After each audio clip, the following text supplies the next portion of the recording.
fois sur Claude, j'ai vu cette dernière fonctionnalité. Je suis sur Google, je tape Claude AI, je descends sur la page et je lis Analysis Tool, Upload CSV for Claude. En tant que data analyst, je veux le tester. Je vais uploader un fichier avec lequel j'aime que mes étudiants travaillent, Adidas Sales, donc upload, je tape Adidas Data Sales, j'upload et qu'est-ce que je vois?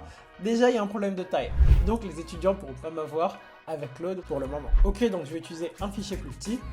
Ok, donc celui-là est toujours trop gros alors que c'est juste 1000 lignes. Peut-être que c'est parce que je suis sur la version gratuite. Claude, je te laisse de côté et je vais plutôt utiliser ChatGPT. Donc sur la version payante de ChatGPT, je réussis à uploader mon CSV.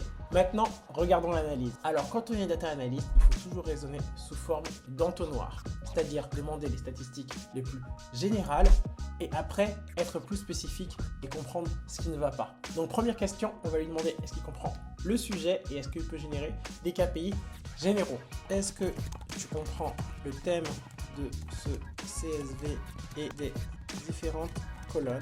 On va donner à ChatGPT un rôle, une tâche et un objectif. Donc on envoie le premier prompt. On voit donc les colonnes, ce qu'il comprend, et après les différentes étapes. D'accord, ça a l'air d'avoir du sens. Je commence par générer les KPI globaux, analysis. Donc il fait tout cela en Python, d'accord, et puis il donne des résultats. Alors je ne sais pas si ces résultats ont du sens ou pas, parce que comme d'habitude ChatGPT affirme, il a l'air sûr de lui, il faut vérifier, mais comme c'est présenté en tout cas c'est top.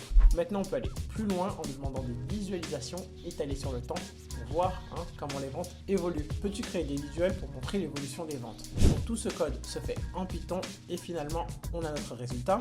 Je clique dessus et ce qui saute aux yeux sur le graphique c'est l'évolution entre 2020 et 2021. Il y aura aussi cette baisse entre juillet 2021 et octobre 2021 qu'il faudra chercher à comprendre. Et tout cela, c'est vraiment le travail du data analyst. Ça demande d'aller plus loin dans les données, comprendre vraiment ce qui se passe dans chaque magasin. Est-ce que cette baisse est due à des ruptures de stock, à des magasins qui ont fermé ou une situation macroéconomique? Là, on rentre dans l'analyse intéressante.